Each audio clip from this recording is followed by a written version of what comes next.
Tappy chat, tappy chat.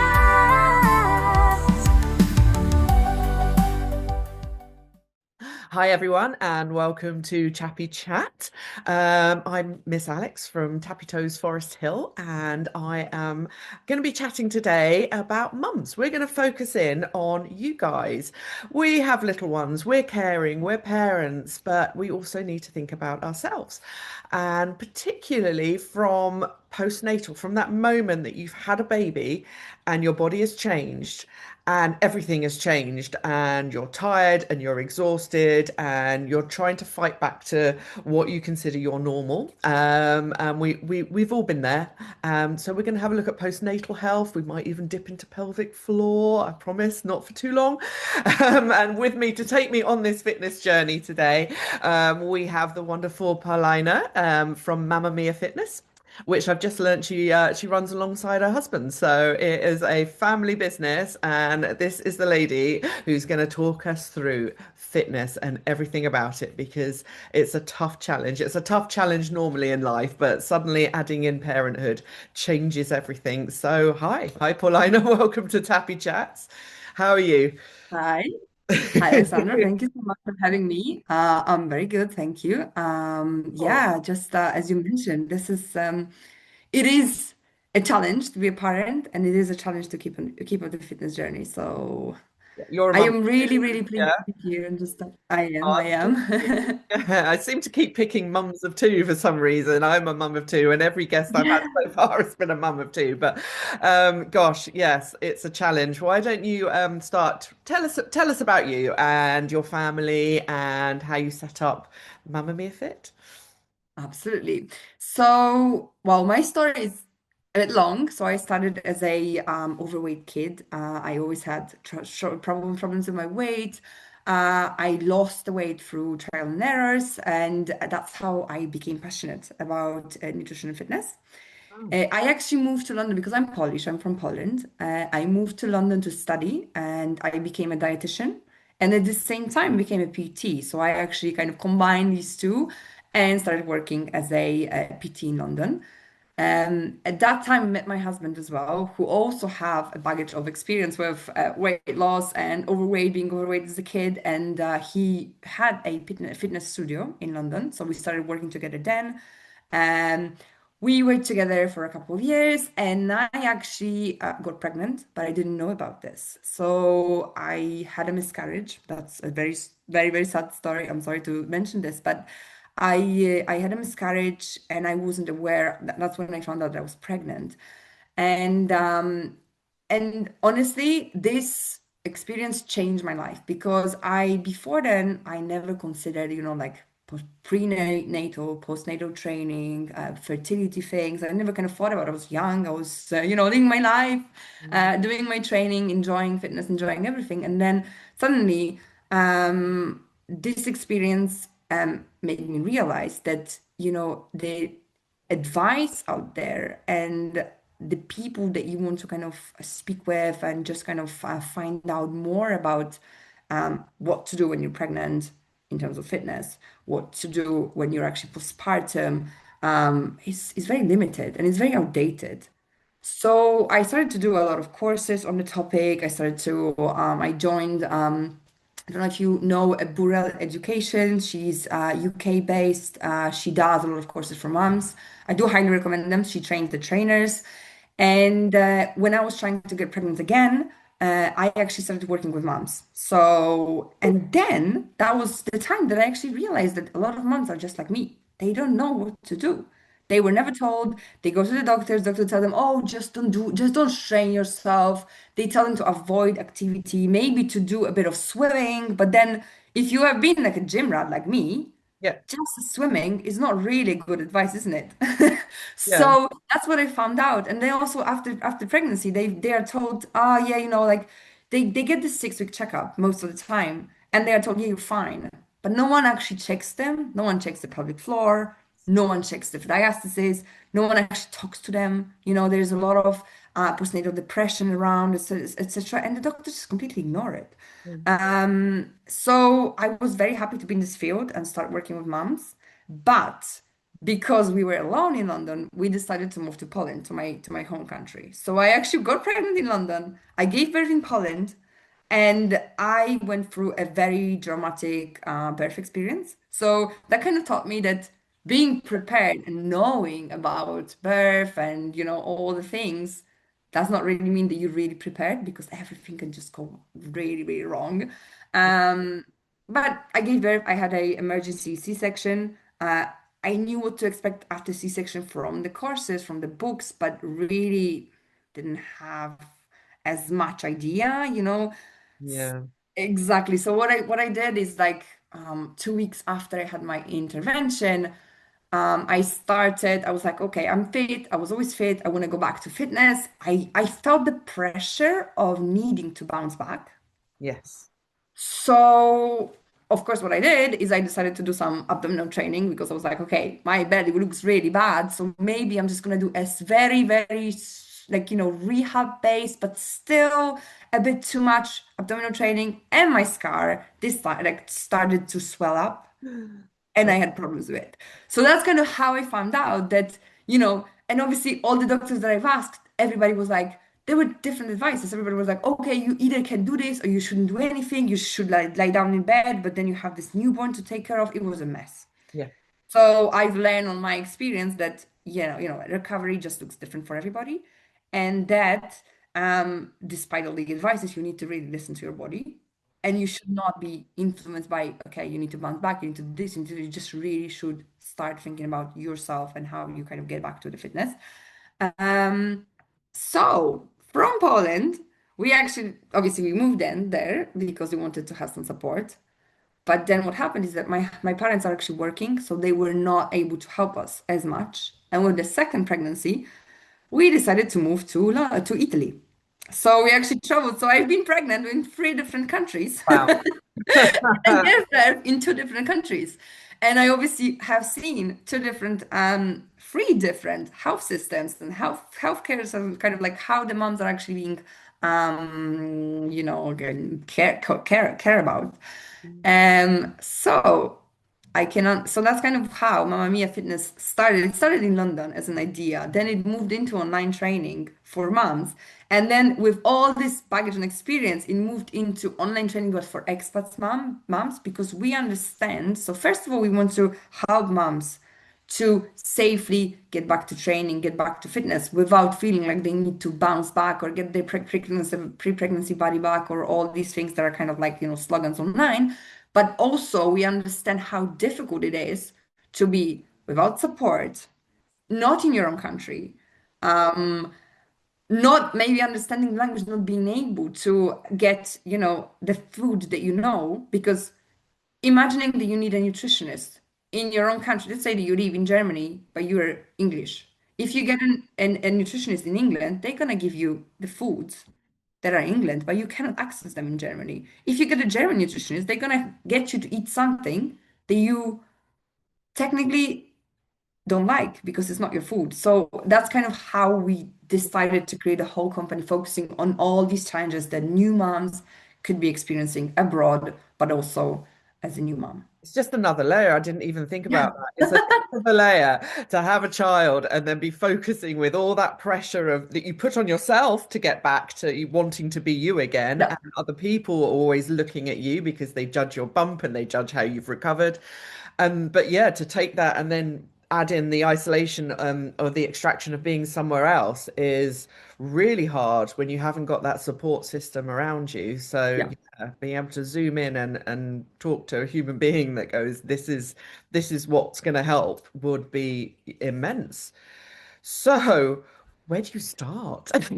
Where does a mum start? Say, I mean, I was going to ask about postnatal, but are you dealing with sort of pre-pregnancy fitness as well? I mean, where does the fitness journey begin for mums? I always feel like your body goes through such a change. Pregnancy is so dramatic, mentally and physically, that I feel like it's a clean slate, and the first most important thing that I learned was this body that I had now was Mark II, and I needed to respect it as Mark II and not try and compare it to Yes. my pre-baby body, but to make it as fit and healthy as I can be for me. So you've got a mum, she's got a newborn. Where do you start? Where should she start? What's the first thing?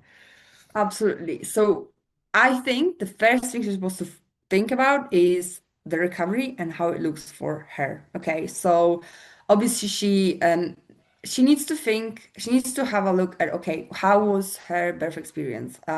Was it a vaginal delivery? Did she have a C-section? Were there any complications during the birth? Were there any support used like forceps in order to birth the baby? And how does she feel? Because I find that the general advice is like, okay, you need to rest 6 weeks if you had a vaginal delivery, and then if you had a C-section, you need to rest 3 months. But really, I think it all depends on how the mom feels, how her recovery and healing is going, and what was her level of exercise and movement and things before and after and during pregnancy. Because everything, like, we are all unique. And I find that these advices, like a cookie cutter diets, are cut in for, like, they're not cut in for the person. They are just like, oh, this is what it is. This is general advice. Just follow this. And I've seen moms that have had very traumatic birth experiences and they haven't been able to go back to exercise for 3 months, even without having a C-section. They were leaking, they were having very big problems with pelvic floor and no support, no one to talk to. And I also seen moms who had undergone a C-section and they could have gone to do activity after, like, let's say 4 weeks. But let's kind of focus on the question. So where did the mom start? First of all, she starts from pelvic floor and the core rehab. Okay, that's the first thing that we do. What do? We focus on breathing exercises and we focus on movement. So breathing exercises would be things like connection breath. I can explain it if you want. Maybe you've heard that term before, but I know that people call it differently.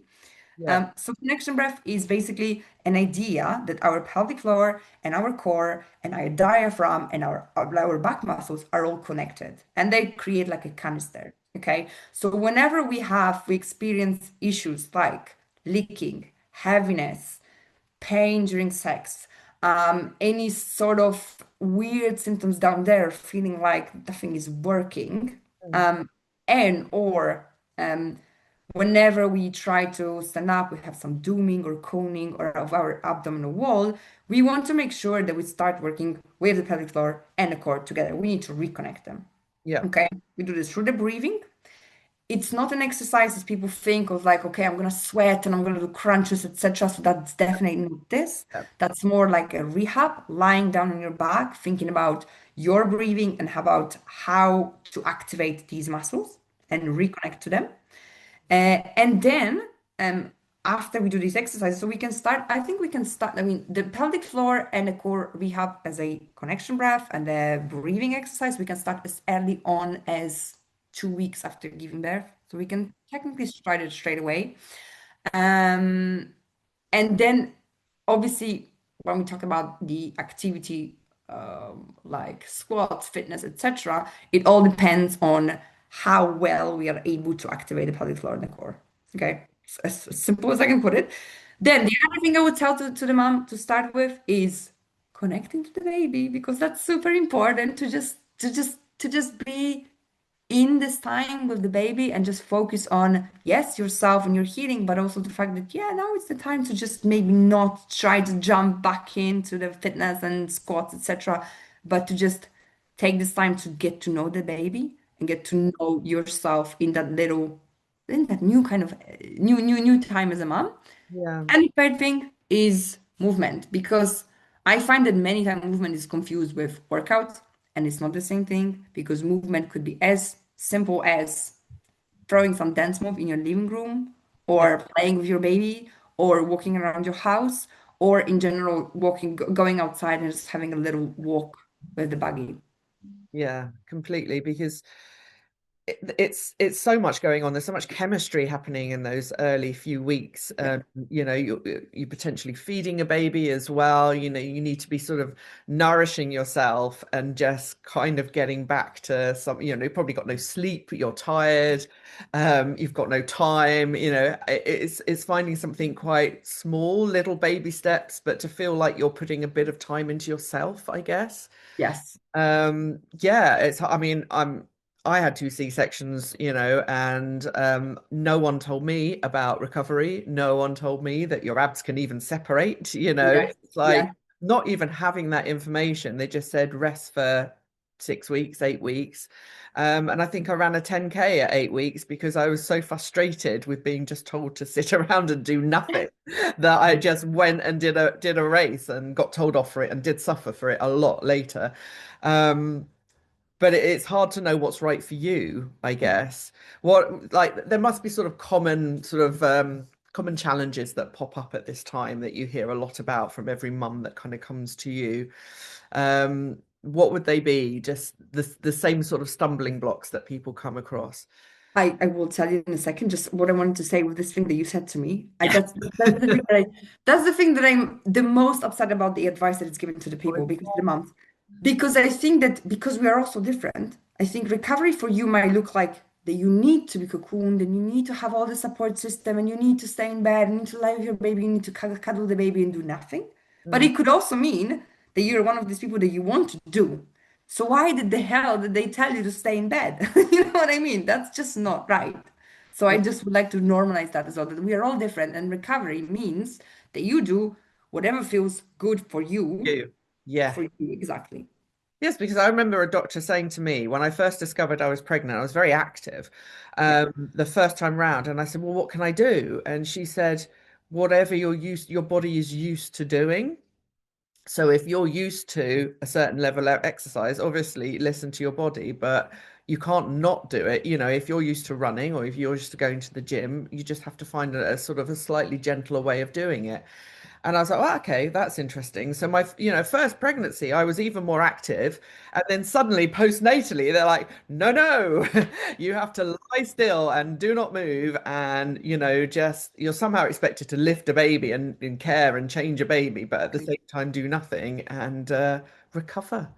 It's very different. The sort of I feel like there's more sort of pregnancy and sort of prenatal advice out there than there is once you're with your baby, and you're so fixated on getting to the birth that I don't think anyone ever plans for afterwards. Yes, Quite a absolutely. shock, isn't it? You know, I wish there was like a planning pack that you could kind of go, right, okay, so yeah, once I've had this baby, I'm going to feel this. I'm going to probably feel a bit of that. You know, you can't, as you said, predict what's going to happen in that birthing room. But yeah, having a little bit of knowledge and not kind of having to fight your way, because I just think everyone's the same as your story and my story. It's a Yeah. discovery, and we only learn by doing. And you think that's crazy. Everyone's done it. So there must be a pool of information that people can share. Yes. Um, Okay. Let me tell you, because the question that you asked me, let me tell you about the red flags or like how yeah. exactly the sort of thing. If we could kind of talk about, okay, so what the mom's supposed to do when she gives birth, right? So she comes back home and I would say normal things that she's supposed to experience or like she's supposed to think about is, okay, I might have some hair loss. I'm gonna sweat during the night. I'm gonna have a lot of night sweats. This is gonna be crazy. I'm gonna feel really weird. I'm gonna have a lot of emotional roller coaster. And if I had stitches, instead of I get vaginal birth, I had stitches, I might have pain where those stitches are. I might feel really weird when I go to the toilet and I would try to pee. I might feel very weird. It might feel like I cannot control my bladder, okay, at the beginning. It might feel like I have um a lot of yeah, you might feel like what I've heard from moms that gave vaginal birth is that the first time to connect to the pelvic floor, it almost feels like you don't have any muscles out there. Okay. And that's completely normal at the first sort of stages. Um, then the other normal thing, if you had a C-section, you might feel a lot of scar tenderness. It could be that the scar is going to be numb. It could be that the scar is going to be painful. It could be that Um, just kind of thinking, it could be, yeah, I would say those are the first things to kind of be prepared for. Mm, But then the red flags is if we move in, if we kind of go through like 3 months period and then suddenly nothing, let's say gets better. So you leaking, when you're sneezing, when you're coughing, or when you're jumping, or when you're walking, because that also happens sometimes. mm, Um, and your doctor told you to fine, you probably should get it checked because it might be the sign that the pelvic floor is just not activating and not functioning properly. mm, The other thing, if you get a lot of back pain, okay? So I know back pain after birth is normal to a certain degree, but that's kind of when we know, okay, healing process probably 3 months after, if you're still experiencing a lot of back pain mm, and it's a lower back pain and you need to sit down almost constantly and you cannot carry the baby, it might be the sign that your core is not working properly, that you might not have diastasis, which is the separation of the abdominal wall, but you might have, you might just not be, because what happens in a pregnancy is that our center of gravity changes. So when we have a growing belly, we move a bit forward. We have this tendency of, let's say, the belly kind of comes in inactive, and that's why is this thing? Because the advice, I don't know if you had this advice when you were pregnant, but the advice for pregnant women is not to do any core work. Which obviously what they mean is not to do any crunches, but you still have to. You have to engage your core, because if you don't, technically the separation would be bigger, but also the inactivity is going to cause the muscles to be really weak. And then all the work is going to be taken by the back muscles. So you're going to have a lot of back pain. So that's kind of what I see as well. Ah, interesting. Yeah, because they're very quick to give you like a girdle support, Yes. but yeah, no one ever tells you, oh, you need to work on these muscles as well. I Ah, don't know if you've seen these videos. That was quite popular sometimes on YouTube. Like that, the mom would actually show how a connection breath, which is the activation of the abs, looks like in pregnancy, and she can almost, I'm gonna use that very, very funny term, but she can almost suck all the belly in, okay? Even when wow. there's a baby around, Yeah, because of the fact that to kind of keep them strong, not doing crunches, not doing planks, not doing the classical kind of core moves, but yeah. doing sort of internal transverse abdominis work. Mhm. And if we don't, then after pregnancy, obviously everything is super loose, super, super stretched out, and super weak. Yeah. Gosh, yeah, that's something interesting. Yeah, I'd never thought about that. Oh gosh. We touched on it, and I think it's important because I think there is so much almost embarrassment about pelvic floor and pelvic floor issues, and a certain amount of like, oh, that's just me now. That's just I just can't go to trampoline parks anymore, Yes, yes. me for life. That is what you get for having children, and it's part and parcel, and you just have to live with it. But there is help, and at what stage do you go, yeah, this is a problem, it's impacting on my life, and what can I do about it? I know my midwife talked about really expensive devices that you can buy to kind of like exercise your pelvic floor. But that was an expensive experiment that I didn't go down. But what would you advise people if they're worried about it? It's hard enough even for them to discuss it, but to seek help is next level, isn't it? Absolutely. And first of all, I have to say that it used to be a new norm for a mom. Oh, you gave birth, now you're going to be leaking, or you won't be able to do like sneeze and cough and etc. You have to wear a pad forever, and that's normal. And I just want to say that it's not. Mm, And pelvic floor dysfunction, which means leaking or just kind of having exactly not being able to activate it properly, yeah. is almost like every single dysfunction or an injury. You need to work through it, okay? And the devices, yes, they sell all these devices that you have like a little egg or something that you insert inside, and then you can play. I've heard about this, that you can play on your phone. There's a computer game. So, whenever the little character has to jump, you need to squeeze so it jumps. And the more you squeeze, it jumps more. But you seriously, you definitely don't need to go into that route to start working for the pelvic floor. So what I would suggest for a new mom is they either contact a pelvic floor specialist trainer, or I think in England you have pelvic floor, pelvic health, no, women's health physios, which are actually physiotherapists who are specialized in pelvic floor dysfunctions. So they can conduct the assessment because problem with the pelvic floor is that the leaking can come from weakness, which means we are unable to activate and strengthen and properly work our muscles. But it can also come from tension. So what happens many The times? other way, can't it? Yeah. Yes. So many times what I see is like a new mom 99% of the time would have a weakness. But if she goes through the weakness and she doesn't properly engage the pelvic floor, what she's going to do, she's constantly going to be squeezing the pelvic floor because of the fact that she's going to be afraid of leaking. And that squeezing is almost like imagine that you go to the gym and you just do bicep curl forever. Obviously, towards the end of maybe 20, 30 reps, you won't be able to pick the dumbbell up anymore. That's exactly what happens with the floor. It gets tired and then it gets tense. So not only we can actually properly engage it, but we cannot even relax it. So that's kind of what happens. And that's what I see when I see moms that are, let's say, 5 to 10 years after pregnancy and they haven't ever done any pelvic floor rehab, but they were leaking. They come to me and they have this thing that they cannot properly relax. They cannot properly, like, they say to me that the symptoms will be they go to the toilet, they sit down, and then when they stand up, they feel like they haven't been able to properly kind of relax the pelvic floor and they have leaking because they don't know how to relax it.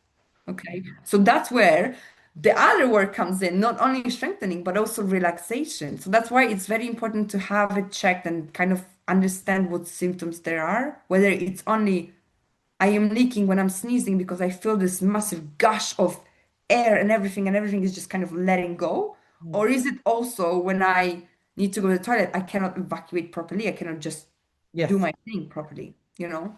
Yes. And it's a muscle, and every muscle Yes. needs to be, yeah, paid attention to and worked and understood. So you're a new mum, you've had a baby, you're in recovery, how do you you're exhausted, your time poor, what small things can you start to do to just get you back into routine? You can't spend 2 hours in the gym, you've got a child with you now. How do you do it? How do you balance your personal fitness with being a mum and balancing motherhood? It's a juggle. It is.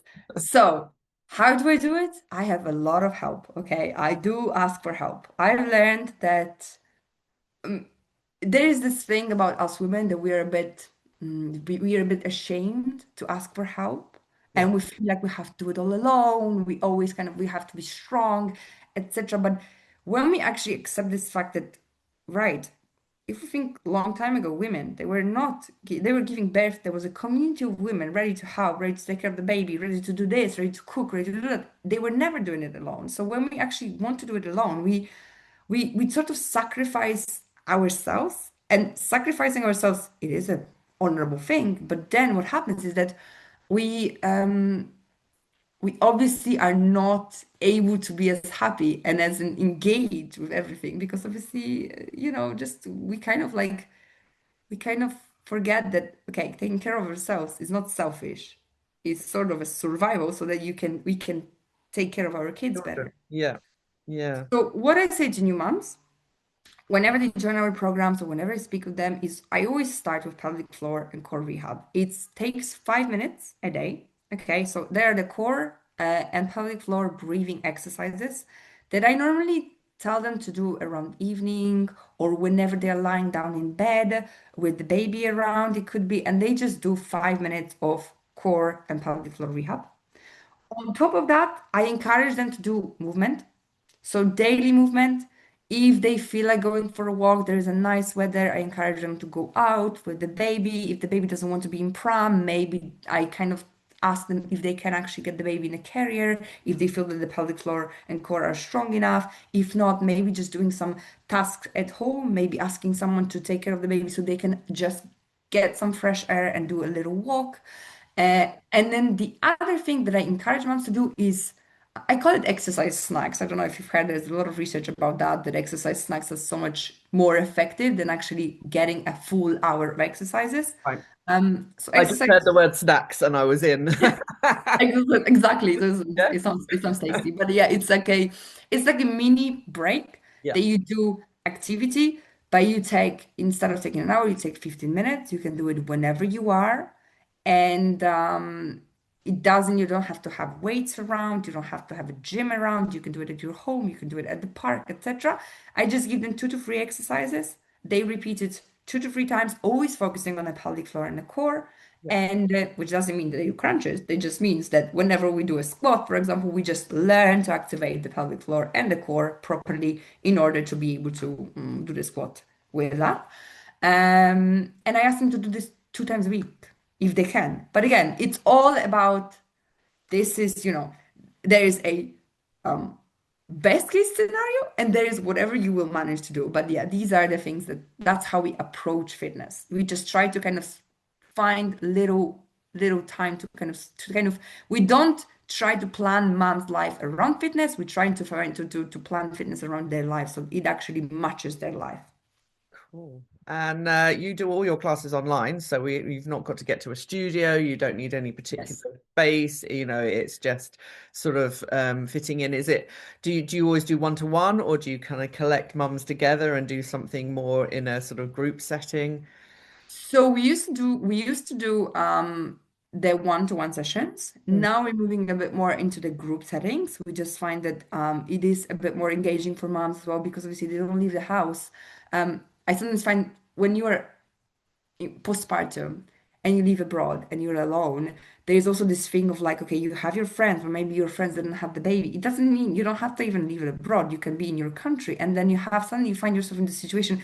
I have the baby, I'm stuck with the baby, I don't see anybody, I don't exit the house. All my friends, they don't understand. They don't understand because they don't. How can they understand if they never had a baby? They have the life of like, they want to meet at 10 p.m. for drinks, and you can't do this when you have a baby. So you suddenly feel very isolated. So I find that having thrown in some group classes, it gets moms to also actually talk to other moms, see that they are not alone on this journey. There are other people who also struggle. And I find that this is very, very useful. Yeah. You mentioned right at the top when we started chatting about nutritionists and nutrition. How important is that in your recovery?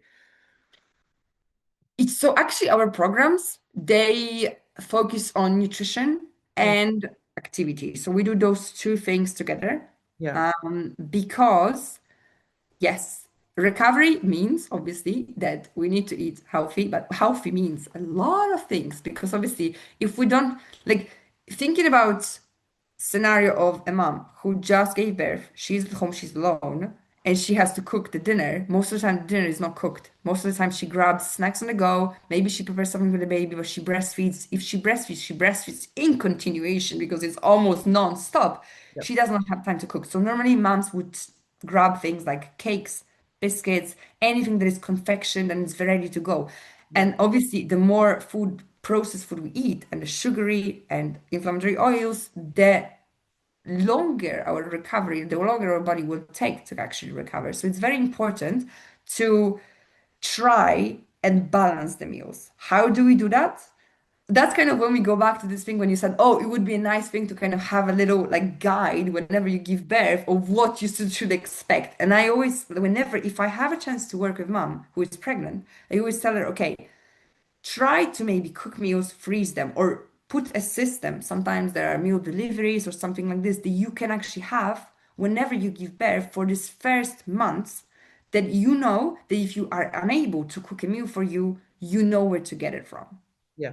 It comes to you cooked, it comes to you hot, it comes to you balanced, which means you have protein, it has good carbs, it has vegetables, so that you can actually help your body and your recovery. Yeah. And you shouldn't be looking at cutting carbs and cutting No. sugar or anything at this. I remember a midwife just going, eat the chocolate cake, it will make the milk. And I was like, no, I can't do that. But it's like just, it's you need that energy, don't you? So you do kind of reach for the more sugary things. But That yes, funny because a lot of moms who actually come to join our programs, they would tell us that you know, because okay, we get the new moms, but we also have to get the moms that are like 1, 2 years after pregnancy, and they tell me that oh, all the weight the pregnancy weight I lost straight after giving birth. But then, during breastfeeding, I was so hungry. I was just eating everything that I could find, And that is true because obviously milk, I think breastfeeding kind of loses something like 600 calories, but it's super easy to catch up on that calories whenever you have cake, right? So nutrition is super important in that part, I would say. And it's very important to, yes, understand that breastfeeding and recovery is not the time to go on a restrictive diet and cut the carbs, etc. But it's also the time to make sure that you have the balanced meals, that you know exactly how to create your meals in order to help you recover, but also help you to feel stronger and not to put that extra kilos. Hmm. And yeah, that's interesting that your recovery journey can start at any time, and your fitness journey. Like my youngest is coming up to 3, and it's only now that I'm like, I really want to start doing something, which is why you kind of jumped into my feed and I went, oh, I must talk to this woman because I thought, oh, is all the focus going to be on newborns? But my children are, I'm well past that stage. But it's now that I'm finding it harder to get that routine and to lose that weight. And I can't call it baby weight when it's 3 years postpartum, but it is, and it's just stuck around. So yeah, you can start that journey at any point and just pick up where you are in your kind of fitness Absolutely. pose. Yeah. Absolutely. And honestly, I admire moms who are contacting us and who are ready to take on that journey straight after having given birth because that, mm, like I would say, majority would not think about it. And there's many reasons, the main reason would be, okay, you are alone, you kind of take the baby, you're tired, you don't feel like you want to take care of yourself. Like everybody thinks that taking care of yourself in terms of like taking care or like getting back to fitness means that you have to go to the gym, you have to pick up some crazy classes, you have to do some crazy diets, you have to cook 3 different meals for everybody, then you have to everybody thinks it's such a struggle that no one wants to start doing it, right? That's why probably you waited as well for a long time because obviously there were different priorities. And I completely understand that. That's why we try to make the programs that we run so much more adapt to moms and easier for them to not to complicate their life, but to actually make it fit in their life. Um, And more of a so for permanent thing as well, because I found Mhm. that I can do short-term things. I'll do a fitness program or a short-term, and it works, and you lose the weight. But it's just being a mum and being busy. It's not sustainable to keep up that level of Absolutely. activity and to keep doing all those kind of meals, and it just slowly, slowly goes out of the window. And what would be more handy is to find a way of just making small adjustments but that stick, so they're more like Yes. permanent habits that you can kind of implement and then you start to see results over time rather than this crash diet, Yes. up down, which is where I always kind of get to because eventually the kids take over and you lose the will to keep going with it. Uh, Yes. yeah. So if there was like one thing, because I could talk about this all day. This is my pet subject now. But I know you're a busy lady, and there's lots of people out there that need you. Just to kind of finish up, if there was just one thing that you wished every mum, every new mum knew about their recovery that would help them, what would it be? If we could get that information out there to everybody, or even people that are listening now and as relatively new mums, what myth do you want to bust? What bit of information would you give them that we were never told that would help? No pressure. Okay. I know this is not like something that we were never told, but definitely I would tell them that, like we discussed, recovery is unique. And what you mentioned, very important, recovery can start at any point. Okay. And um, I would say if the mom is straight postpartum and she wants to know how to prepare for the recovery, what to do, etc., it's definitely not to look for advices online, not to look for advices from the influencers, etc. They're bouncing back super quickly. And also, the best advice I could also give someone is that that mom needs to listen to their own body. that she needs to know herself. So if she knows that for her recovery means that she meets friends, she goes out and she's happily living her life surrounded by people, she needs to do everything to recreate that possibility, to recreate that thing. If she knows that she needs help, she needs to make everything possible to get help in, whether it is from her parents, parents of her husband, but also babysitters. That's very, very important to not to feel like she needs to do it all alone. And then, if she wants to start, if she is the one that she wants to start her journey into fitness, she needs to definitely think about, okay, how do I go back to fitness? Thinking about my pelvic floor first, my core first, so my pelvic floor and my core health. And then how do I squeeze in some little movements in my day that does not feel like it's too much? How do I learn or try to balance my meals so I get in each meal protein, vegetables, and good carbs? What I mean by good carbs, anything that is going to be slowly released, so everything that is lower glycemic. So if we think about bread and pasta, maybe you want to swap them into a little bit more darker option, or even options that are a bit more less inflammatory. So like for example, rice, or maybe quinoa, potatoes, all these sort of things. So things that are going to be a bit less easier to digest and less also kind of hard on our blood glucose, etc.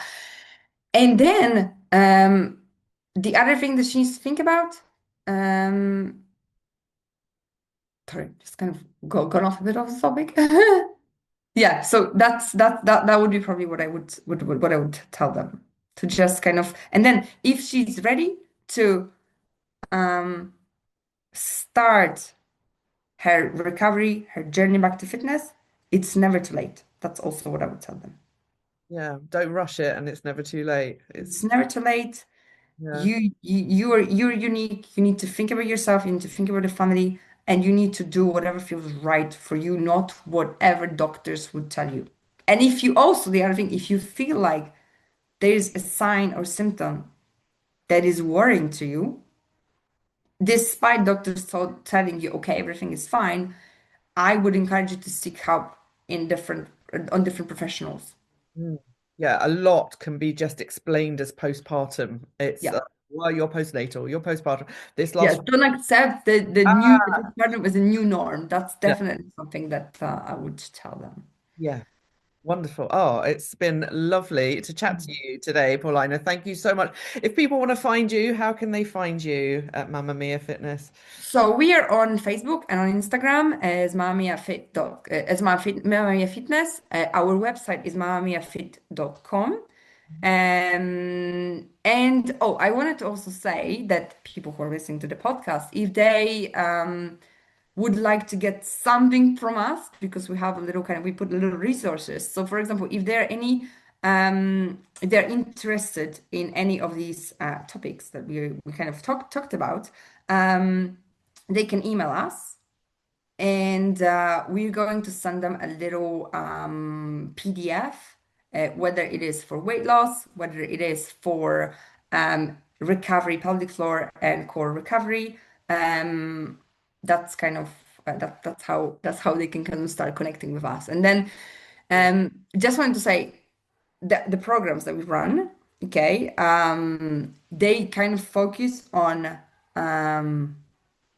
the exercise and the nutrition part. So like I was saying to you, this all kind of we kind of try to combine in one program the advice you would get from nutritionists, from a pelvic floor expert, from a PT, and from a naturopath, which is like a doctor specialized in supplements and in herbal medicine, so that moms can get everything in one place. They don't have to go and look for stuff and combine different sort of messages and knowledge into one, and that everything is done for them and is fitting their lifestyle. Amazing, because food is so much part of healing.